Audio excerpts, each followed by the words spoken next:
One of our new traditions for Christmas Day is for the whole family, that's Burgess, Bowen, Everly, and I, to go over to the VA hospital just south of us. There's actually two parts to this VA hospital. One, the main VA hospital is in Palo Alto, and it's the flagship VA hospital in the country. And then there's another section that's actually in Menlo Park where it's kind of like the nursing home for the older veterans who either are never getting out of there or are in pretty bad shape.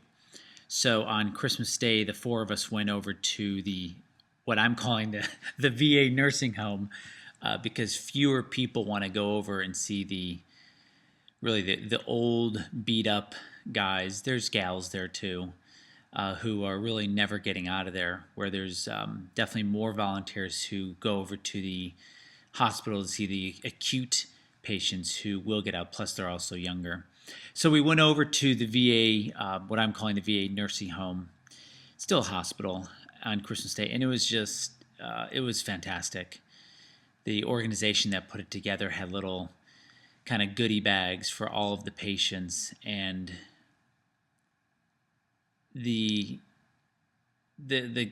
just the love and the appreciation of having us come over, and we're the only ones with little kids.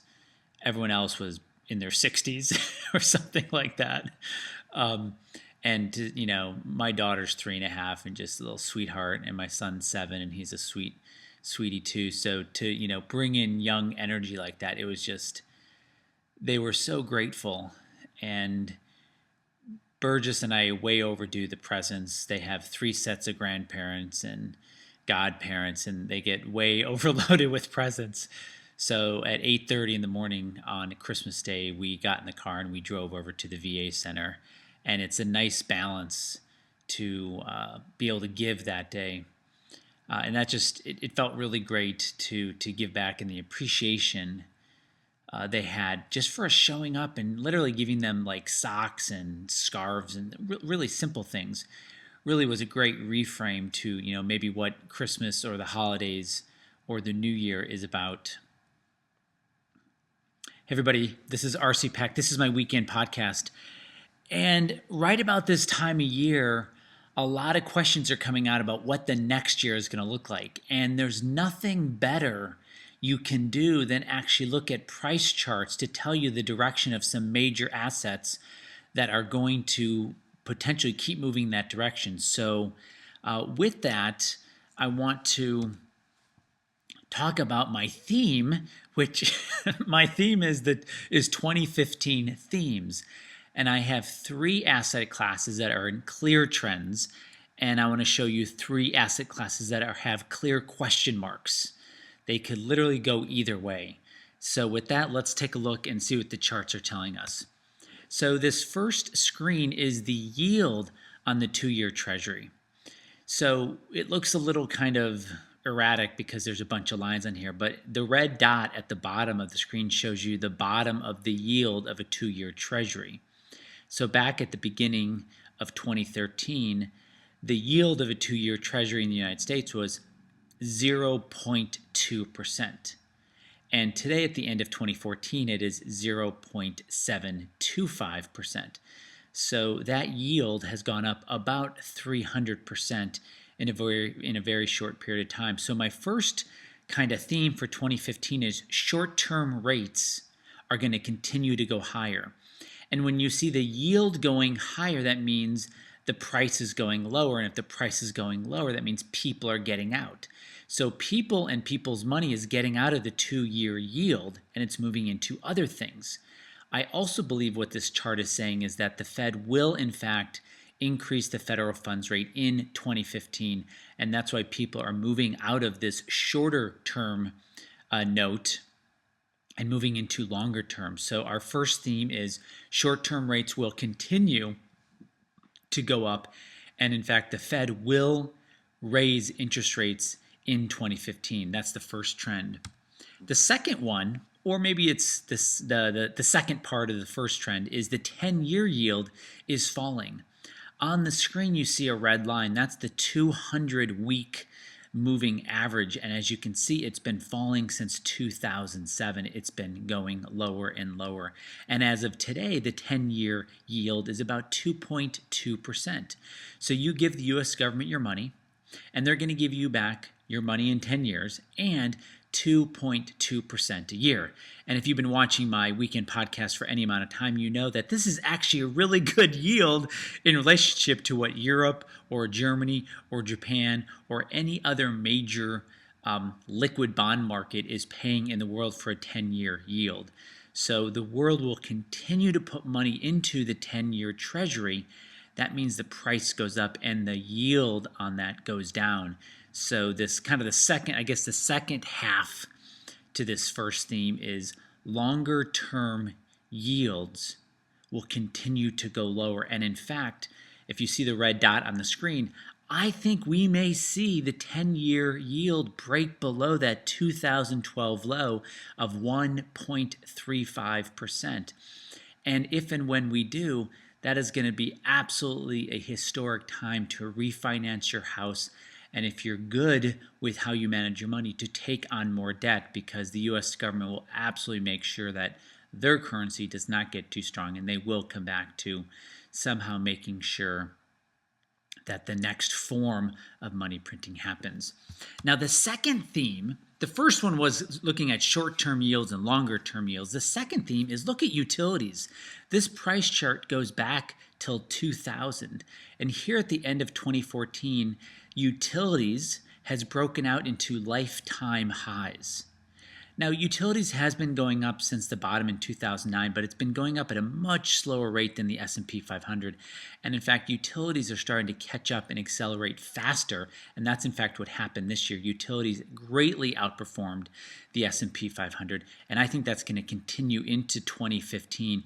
So that's the second major theme of 2015, is that utilities, which yield a higher yield with long-term interest rates coming down, people are going to be putting more and more money into utilities because, generally speaking, they are safer businesses and they yield a much higher dividend than non-utility companies. So that's the second theme. Utilities will do well in 2015. The third asset that is clearly trending is the U.S. stock market versus the rest of the world stock market. And as you look at the screen, this price chart's actually a ratio comparing the S&P 500 with literally the rest of the world stock market minus the S&P 500. And as you can see, in about June of 2008, where the red dot is on this screen, this ratio has been going higher and higher. And in 2014, it is absolutely taken off to the upside. The blue line, which starts at the very beginning of 2011, is the 200-week moving average.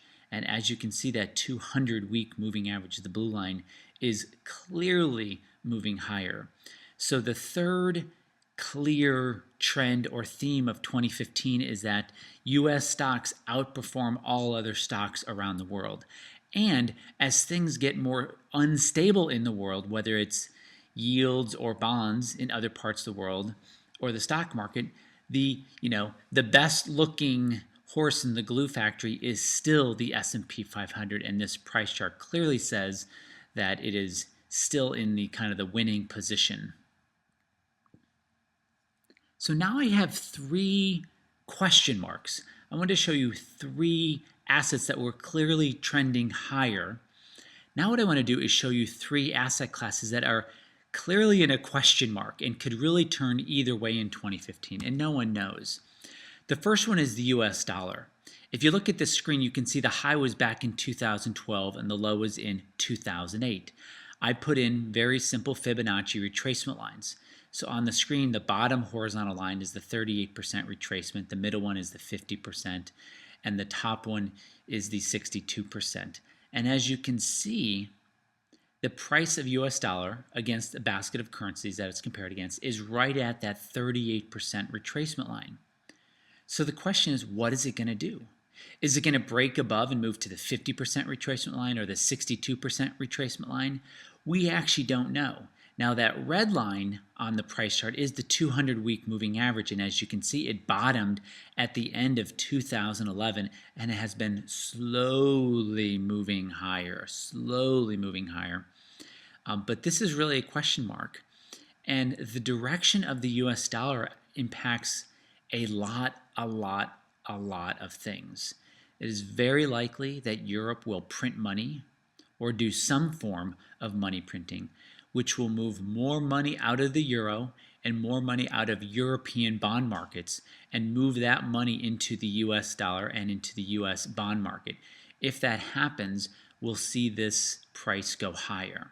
But we have to actually wait. Right now, yes, it's trending up, but it's only been trending up for about 7 months. And as you can see on this really great weekly price chart, the US dollar has done a huge bottoming process basically from 2004 till today. So it's been bottoming over the last decade plus. So that's going to be a question mark going into 2015. The second of the 3 question marks is oil. Oil has fallen about 50% just in the last 6 months, which is pretty phenomenal. Now, oil is the heaviest traded commodity in the world. So it is right at a up trend line. Now, is it going to stay there? Can it move down to the $35 mark? Absolutely. I personally think Saudi Arabia wants to see oil move down to the $40 to $35 range, just like it did in 2000, at the very end of 2008 and the very beginning of 2009. We may see some sideways movement right here just to kind of collect itself, because that's been a very huge move in a very short period of time. But right now, this is really a question mark. The interesting thing about oil is as oil gets cheaper, most things in the world are more affordable. When oil goes down, gas goes down, heating oil goes down. Many times, energy is one of the biggest contributors to overhead of any company, whether it's retail or airlines or even mining. Energy is a huge ingredient into what many companies need to operate. So with energy being cut in half, that's going to be very interesting to see how that, in many ways, it can boost the overall stock market because their overhead goes down. But we'll see. It's at a decision-making point, and it has to kind of digest this huge move. So really, oil right now is at a decision-making point. If it does, quote-unquote, collapse down to $35, that's going to be a very big opportunity to get in to that sector. But right now, we actually have to see and wait to see what it's going to do. The third asset that is at a kind of a question mark point is gold. Gold has had a very rough 40 months, starting in September of 2011, when the Swiss franc decided to peg themselves to the euro. Ever since that week, gold has been falling. It hit an intraday high of $1,919, and it has been falling ever since then. You can see on this screen that red line. That red line is the 200-week moving average. You can see that it is just about flattened out and falling. And there's a real battle right now around the $1,180 mark for gold. And if it does finally really break below that, the next major support, and where I think it will finally rest, is right around the $1,000 mark.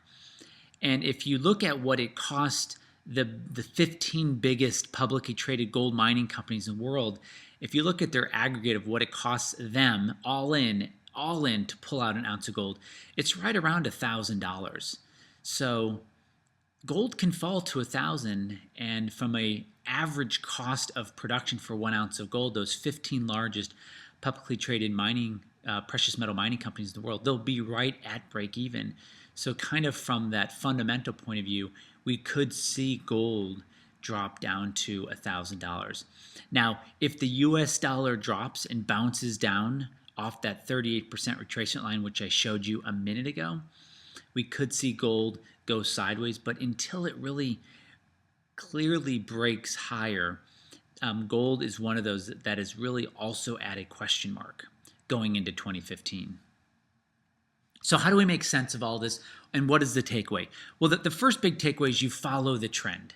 And sometimes there is no trend. I mean, really right now, when you look at the US dollar, you look at oil, you look at gold, those three things are at decision-making points. And I have that coming up right here. Watch for reversals in the US dollar, in oil, and gold. But there are things that are clearly in trends, whether they're trending up or trending down. The yield on short-term rates in the United States is clearly going higher. The yield on long-term rates is clearly going lower. The price on utilities is clearly going higher. And the S&P versus the rest of the world, the S&P is clearly winning. So follow the trend, go with the trend into 2015, and you should have more momentum behind you and more winning positions, and you should see your portfolio get larger. And of course, if things shift or change, I'm going to come out with a signal and let you know.